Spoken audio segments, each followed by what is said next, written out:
To the other big topic that came out of yesterday's pre-draft press conference that had nothing to do with the draft whatsoever, but this is what happens in a Jerry Jones press conference. We're going to ping pong in a lot of different directions. And the comments that were made about George Pickens, actually after Jerry had left, it was mostly by Stephen Jones. But before we get to that, let's play cut 23, because Jerry kind of alluded to this even before Stephen went down this path a half an hour later, the fact that the Cowboys, despite the fact that they need defense, could still pick an offensive player tonight. Go back to, we were just talking about it this morning. We were strong oriented toward defense in the Lamb draft, and we didn't go that way. We went with Lamb with the pick. So, and that's alive and well. We would, given the right circumstances, we'll go offense. Even though you're saying add up or look at your holes, it's probably more on the defensive side of the ball right now. More questions on the defensive side of the ball. And this is what you were talking about, Joe, that you feel like this is just a smokescreen, but a lot of people have talked about Jordan Tyson. We just lost Joe. We have lost Joe. We'll get Joe back here in just a second, but this is what Trahan was talking about a little bit ago, about he feels like this is a smokescreen and that they're just trying to convince other teams that maybe they would take Jordan Tyson if Jeremiah Love is in the middle. Yeah. Don't even bring that up. I It's not know. worth the thought process at this point. Yeah, no, they're not going that way. But If they do, riots. if they were to actually be considering moving on from George Pickens, which it seems like they're at least opening up that window of possibility that they're going to move on from him either after this year or after next year, it does at least start to ask the question of, okay, who's going to be your number 2 next to CeeDee Lamb?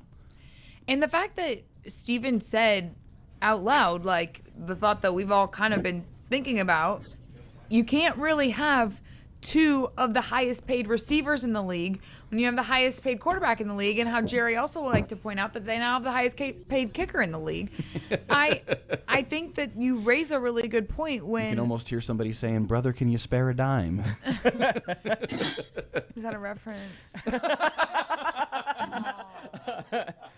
that a movie reference?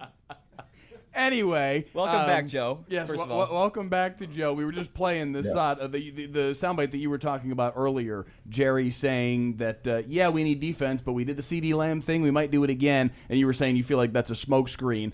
I'm inclined to believe that you're correct in that space, because they do need so much on the defensive side of the ball. But the one piece of it that I do wonder is, hey, if they are going to move on from George Pickens, either after this year or after next year, it does start to beg the question of, all right, who's your running mate for CeeDee Lamb? So is there any possibility whatsoever that if, let's say that Bain is gone and McCoy is gone and Delane is gone and Downs is gone and Styles is gone and there's just nobody, it's been picked over, could they take Jordan Tyson and start to turn that corner to the next iteration of their receiving core?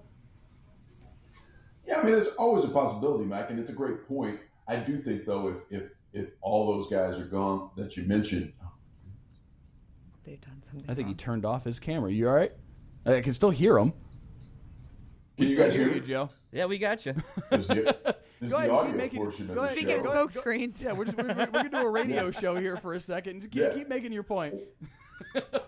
Just to make the point that, and I'm sorry, I have no idea what's going on with the camera, but I was just going to make the point that I do think if those defensive names are off the board at 12, the Cowboys might move back to try and get more draft capital. And I wouldn't even be surprised if they try and get more draft capital in that instance, thinking that they could use, a second or third round pick if they are looking for a quote unquote replacement for George Pickens, to get it via trade, because we have seen them do really well in trading draft capital. So I certainly think that's on the table. And I do think they want to try and get, frontline defenders if they can with their best draft capital in this year's draft.